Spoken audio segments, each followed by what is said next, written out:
ይሄድ አይነ ጥላ አለ ስንል አይነ ጥላ ምንድነው? አለ መንፈሳችን ሆነ ማለት ነው። አይነ ጥላ መንፈሳችን ከሆነ ተጋርደናል። ብዙ ግርዶሽ አለብን። የህሊና ግርዶሽ፣ የአእምሮ ግርዶሽ፣ የሐሳብ ግርዶሽ፣ የባህሪ ግርዶሽ፣ የጠባይ ግርዶሽ አለብን። ሰው የመሆን እድሉ ላይ የሰውን መለኮታዊ ዋስትና እንድናጣ ያደርገናል። የመደበቅ ምስጢሩ ደግሞ ልክ ባህሪያችንን ይመስላል። ከባህሪያችን ውጭ የምንታገለው በርከክ ማለትንና መስገድን ስንለምድ ነው። የአምልኮት ትውልድ መሆን ስንጀምር ጆሮአችን ይከፈታል። ለመንፈስ ቅዱስ ሥራና ሐሳብ ውስጣችን ጥሩ ቦታ ይኖረዋል። ከዲያብሎስ ጋር እንኳ ሆነን እየተዋጋን እያለ ኃይላችን መለኮታዊ መሆኑን ያምናል።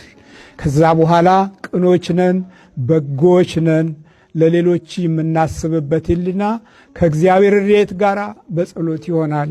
አቅማችን ከፈቀደ የምናግዝ፣ አቅማችን ካልፈቀደ ደግሞ በጸሎት የምንረዳ፣ ብሩህንና መልካም ተስፋን የምንመኝ ወገኖች እንሆናል።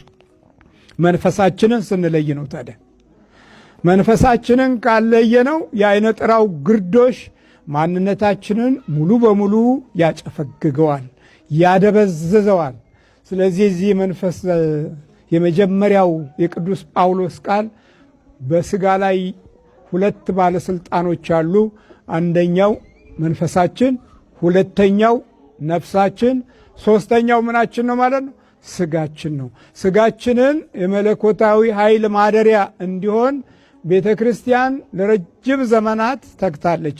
የአሁኑ ጊዜ ግን ስለ መንፈስ መለየት የማንችልበትን ትዕቢትን፣ ኩራትን፣ እልህን፣ ቂመኝነትን፣ ክፉ ሐሳብን እነዚህም በመያዝ ጎስቁለናል።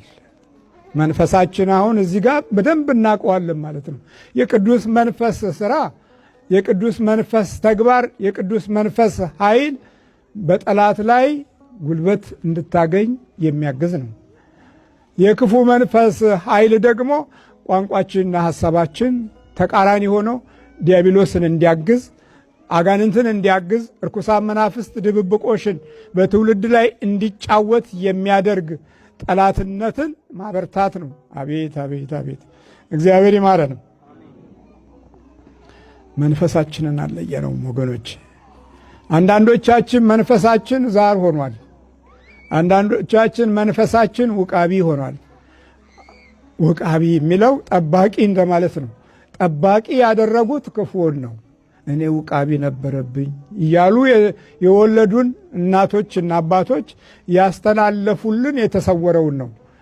በዚህ ዓለም የሚሰጡን ነገር ምንም የለም፣ ግን አንድ ነገር ሰጥተውናል። መንፈሳቸውን ሰጥተውናል። በአምልኮትና በስግደት በእግዚአብሔር ፈሪሃ አምልኮት ውስጥ የገባ ሕይወት ከሆነ መንፈስ ቅዱስን ሰጥተውናል። መንፈስ ቅዱስን ከሰጡን ደግሞ ውስጣችን ቅን፣ በጎ፣ መልካም፣ ትሁት፣ ቸር፣ የዋህ ለሌሎች ተስፋ የሚሆን ሕይወት ይኖረናል። አሁን ለሌሎች ተስፋ የሚሆን ሕይወት ነው ያለን። አንዳንዶቻችን ለሌላም ተስፋ አልሆንም። ተስፋ ሆነን እንኳ ተስፋችን የማይታያቸው ልጆች አሉን። አቤት! እግዚአብሔር ይማረን። ተስፋችን በአብዛኛው ክፍል መንፈሳዊነቱን ለቆ ነገ በዕለት ኑሯችን ውስጥ ለምናሳካው ነው ሩጫችን። የመንፈስ ጉድለት